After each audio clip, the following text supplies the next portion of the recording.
बिस्मिल्लाहिर्रहमानिर्रहीम। आज फिर एक बार जो है हम RLC सर्किट को डिस्कस करेंगे, लेकिन कल वाले सर्किट और आज वाले सर्किट में फ़र्क ये है कि कल हमने R, L और C को सीरीज में रखा था, लेकिन आज जो है वो L और C को पैरेलल में रखते हैं। यहाँ भी R इस्तेमाल होता है, लेकिन आमतौर पर यहाँ जिस तरह आपकी किताब में दिया गया कि रजिस्टर जो है उसको इग्नोर किया गया है, यानी कि सर्किट जो होता है उसमें रेजिस्टेंस जो है एग्जिस्ट करती है, क्योंकि हमारा जो कॉइल है, जो कोई इंडक्टर है या जो सर्किट के कनेक्टर जो हैं, वायर कनेक्टिंग वायर जो हैं, उनकी रेजिस्टेंस तो कम से कम होती है।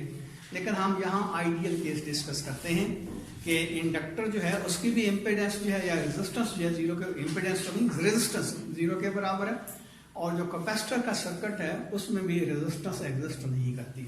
तो ये है LC पैरेलल रेजोनेंस सर्किट।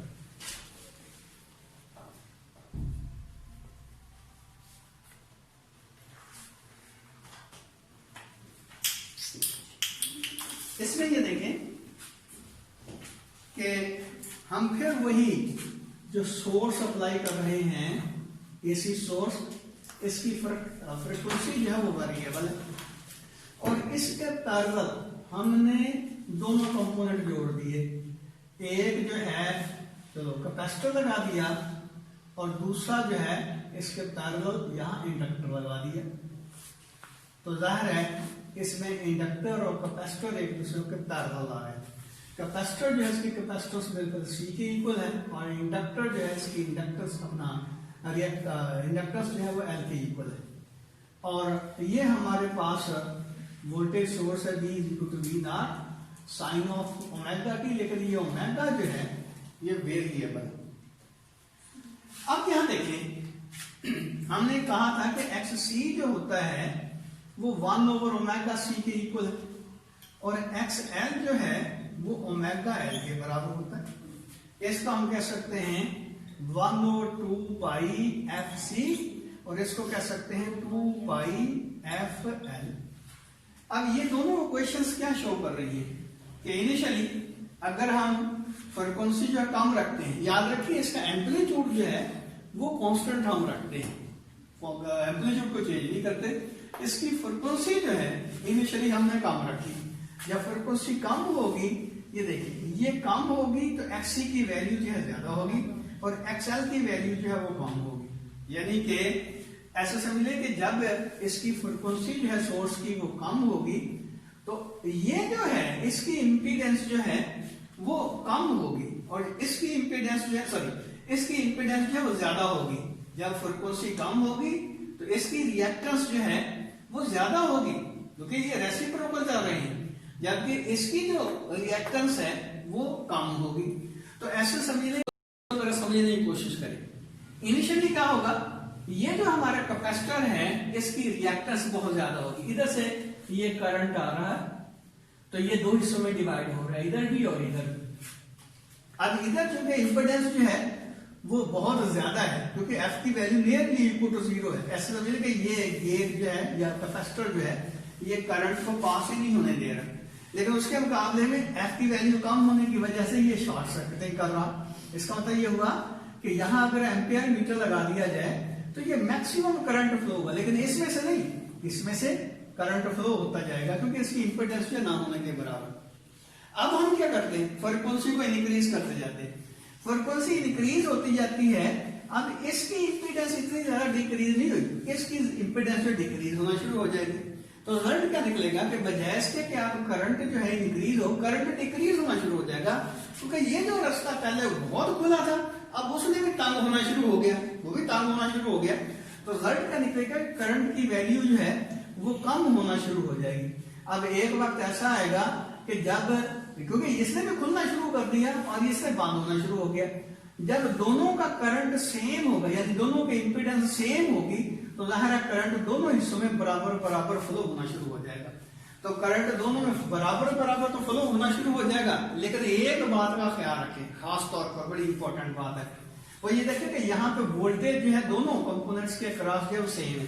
लेकिन हमने क्या पढ़ा था, हमने ये पढ़ा था कि जो वोल्टेज है ये, यानी कि ये कह लेंगे एक्स एल है, ये है एक्स सी और ये है आई।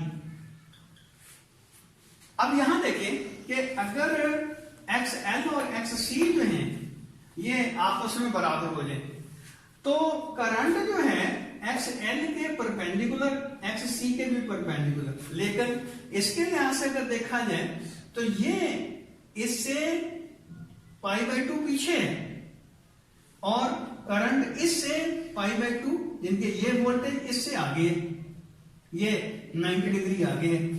इसका मतलब ये होगा कि इन दोनों में करंट और वोल्टेज एक दूसरे के चूंकि 90 डिग्री के ऊपर है, यानी कि यहां जो है हमारा फेज अगर 90 डिग्री का है, यहां फेज 90 डिग्री का है, तो इसका क्या मतलब होगा कि करंट जो है यहां पे और यहां पे ये एक दूसरे के अपोजिट डायरेक्शन में फ्लो होगा। इसके लिहाज से देखा जाए तो करंट π/2 पीछे है, इसके लिहाज से देखा जाए तो करंट π/2 आगे है।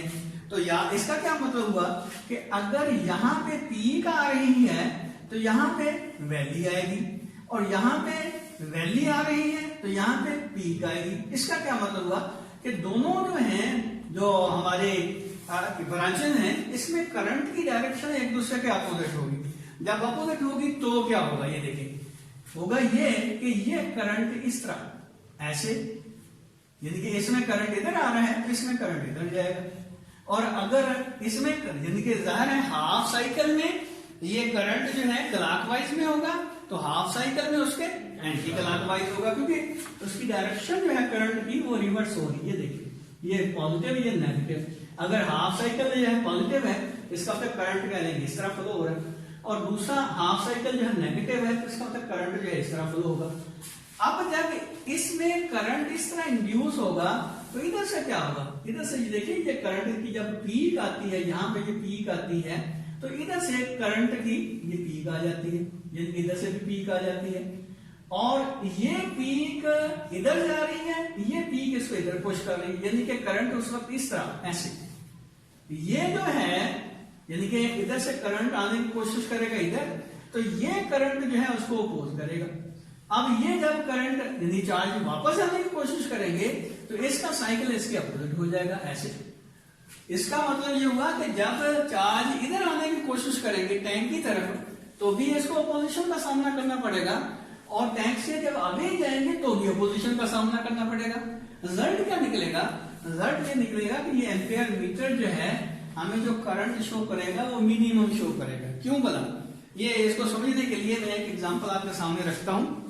ये देखिए एक पेंडुलम है, आप क्या करते हैं उसको खींच के एक तरफ ले जाते हैं या ऐसे है कि आहिस्ता आहिस्ता उसको पुश करते जाते हैं, तो पहले आपको ज्यादा फोर्स लगाना पड़ेगी उसको मूव करवाने के लिए, लेकिन जब एक खास एम्पलीट्यूड के ऊपर वो बॉल आ जाती है तो आपको हल्का सा पुश देना पड़ेगा उसको वाइब्रेट करवाने के लिए। ऐसे नहीं होता, यानी कि चलो ये पेंडुलम की एग्जांपल शायद आपको समझ ना आए। झूला देख ले, झूले में क्या होता है कि एक बच्चा जो है झूले में बैठा हुआ है, आप पहले जो उसका एम्पलीट्यूड जब इंक्रीज करने की कोशिश करते हैं तो आपको ज्यादा फोर्स लगाना पड़ती है, लेकिन एक खास हद तक जब उसका एम्पलीट्यूड इंक्रीज हो जाता है तो फिर आपको हल्की सी पुश देना पड़ती है, जिसकी वजह से उसका एम्पलीट्यूड जो बरकरार रहता है। याद है कि हमने कहा था कि ये जो वोल्टेज सोर्स है इसका एम्पलीट्यूड जो है वो कांस्टेंट है, उससे ज्यादा नहीं हो सकता। इसका क्या मतलब होगा कि इसका एम्पलीट्यूड यहां तक बढ़ाने के लिए तो हमें ये जो सोर्स है इससे करंट देना पड़ेगा, लेकिन जब इस ऑसिलेटिंग टैंक का जो एम्पलीट्यूड है वो तकरीबन इसके एम्पलीट्यूड के बराबर हो जाएगा, तो रिजल्ट क्या निकलेगा कि अब यहां से मजीद इसको एनर्जी प्रोवाइड करने की जरूरत पेश नहीं आएगी, इधर से करंट इधर नहीं जा सकेगा। और वो उस वक्त की बात है जब इस सर्किट की जो रेजिस्टेंस है, ये जो देखे ना, ये भी जो एक सर्किट बनता है ना कंप्लीट, तो इस सर्किट की जब रेजिस्टेंस जो है वो मिनिमम होगी, और ये मिनिमम कब होगी, जाहिर है दोनों जो हमारे पास कंपोनेंट है उनकी इंपीडेंस जो एक दूसरे के साथ 180 डिग्री का एंगल बनाती है। तो जब दोनों इंपीडेंस इक्वल आ जाएंगे मैग्नीट्यूड के लिहाज से, तो उस वक्त इस सर्किट की इंपीडेंस जो है वो मिनिमम होगी और इसमें करंट जो है वो मैक्सिमम होगा।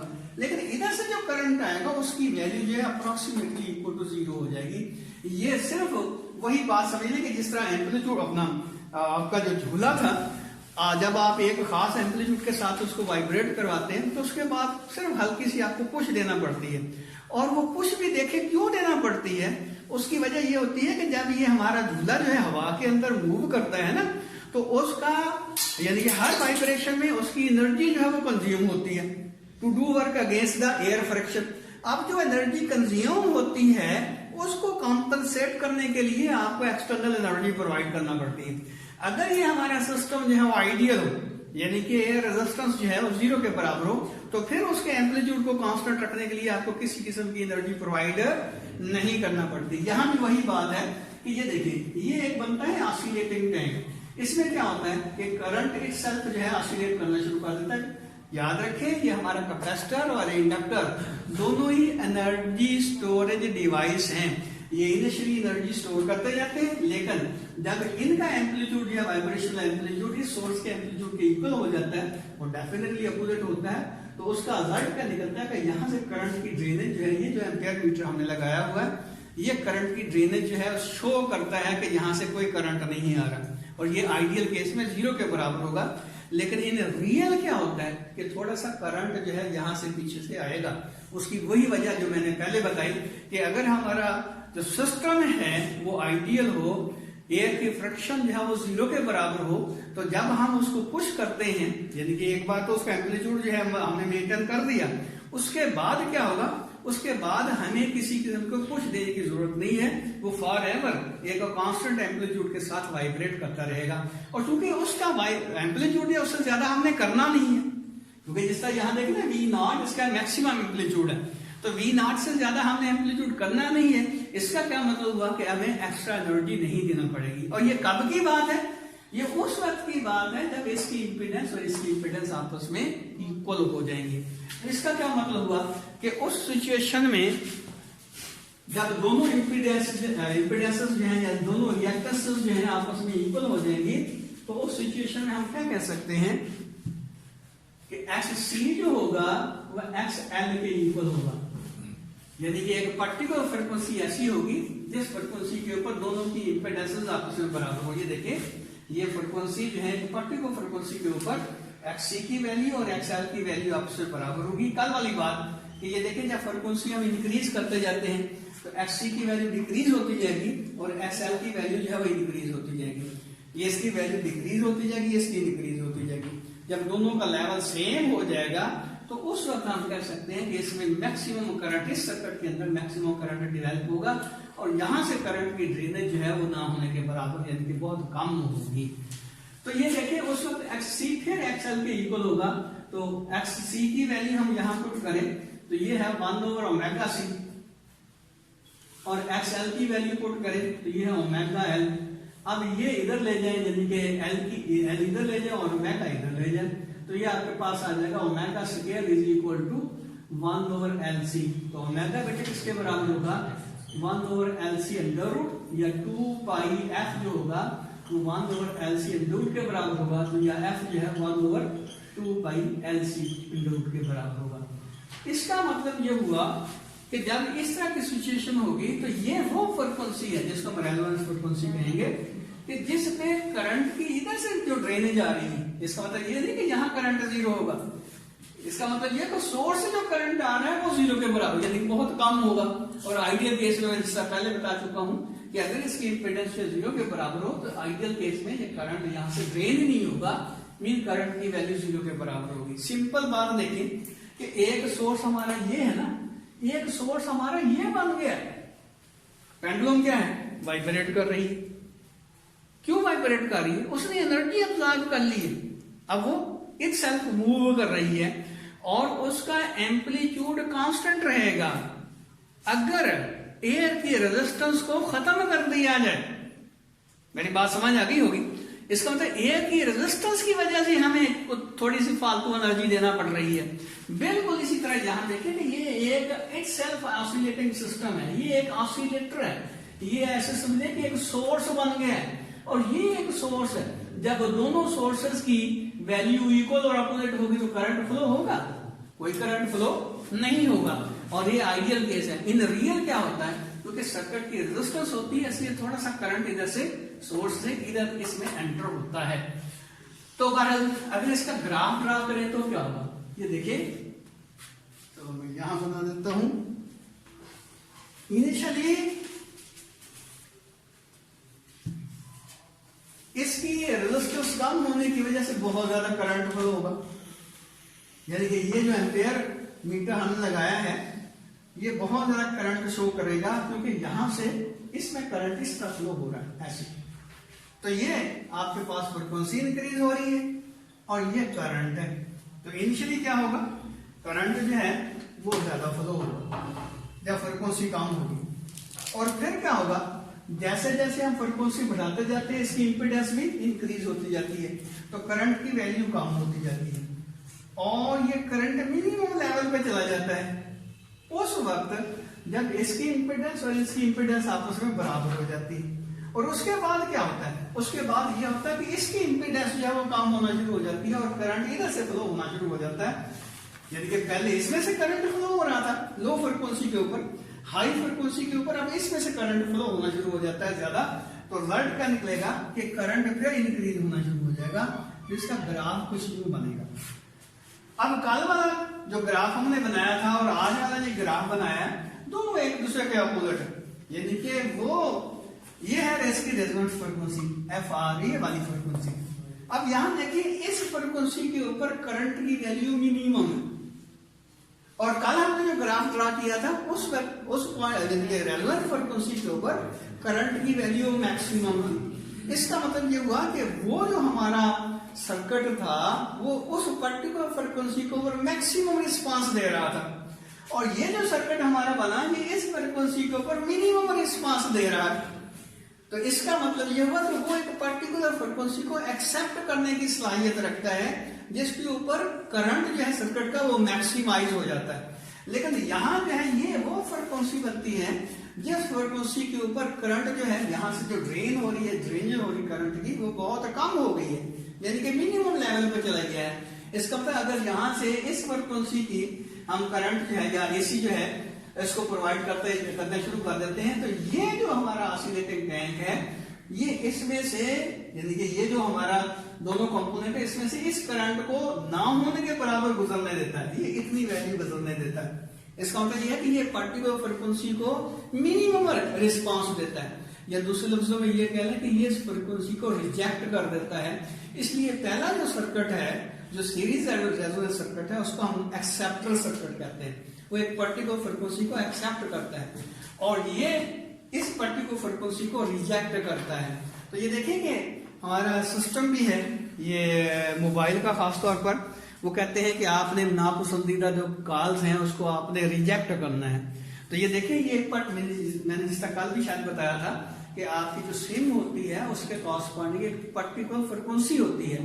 तो अगर उस फ्रीक्वेंसी की कॉल आपके उधर आएगी तो आपका जो अपना क्या कहते हैं कि सिस्टम है उसको रिकॉग्नाइज करेगा कि इस फ्रीक्वेंसी को इसने रिजेक्ट करना है, इसने एक्सेप्ट नहीं करना।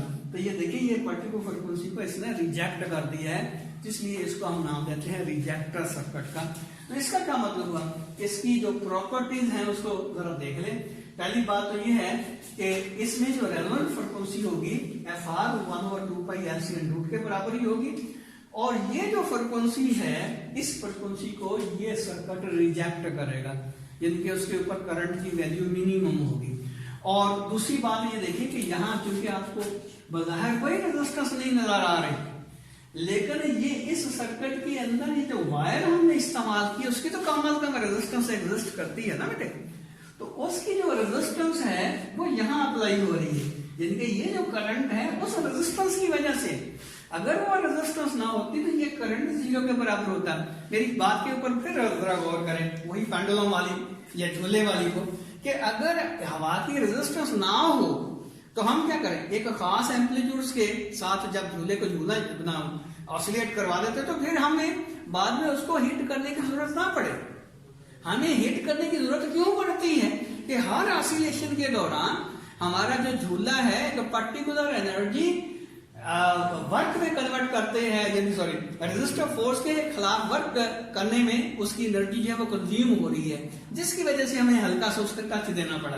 तो ये वही बात कि यहाँ ये एक्सटर्नल सोर्स है जो उससे जो करंट आ रहा है वो इसकी रेजिस्टेंस की वजह से आ रहा है जो इसके अंदर इनहेरिटेड है, यानी कि ये जो हमारा सर्किट है ये कंडक्टर का बना हुआ, कंडक्टर की रेजिस्टेंस होती है, तो उस रेजिस्टेंस की वजह से ये मान्यूट करंट जो इसमें फ्लो होता है। अदरवाइज ये करंट इसका 0 के बराबर हो जाए।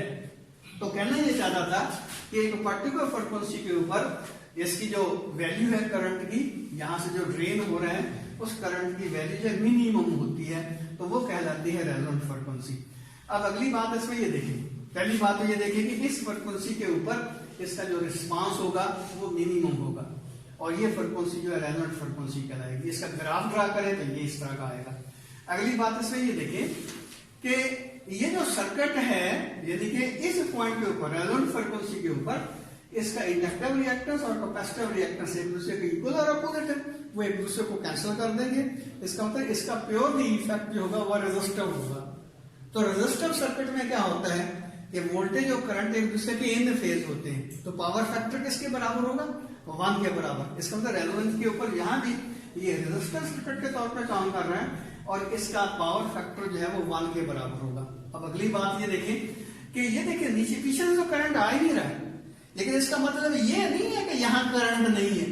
यहाँ पे जो करंट होगा यदि ये इसको ब्रांचेस करंट कहेंगे, इसको IC कह लें, इसको IL कह लें। IC और IL जो है यहां से जो करंट ड्रेन हो रहा है उससे कहीं ज्यादा होगा, क्योंकि इसके अंदर करंट तो ऑसिलेट कर रहा है, सर्किट के अंदर तो कर रहा है, पीछे से नहीं आ रहा ना। मेरी बात तो समझ आ रही होगी मेरे ख्याल में। तो IC और IL की वैल्यू जो इस I से कहीं ज्यादा होगी, यानी ब्रांचेस का जो करंट होगा वो सोर्स के करंट से कहीं ज्यादा होगा। किसके ऊपर, जब सर्किट जो हमारा रेजोनेंस पे होगा, यानी कि जब ये फ्रीक्वेंसी होगी इस फ्रीक्वेंसी के ऊपर करंट की वैल्यू पीछे से जो ड्रा हो रहा है वो मिनिमम होगी। तो इसमें हमने जो बातें जो हैं आपके सामने रखी, नंबर 1 क्या थी कि इसको बंद कर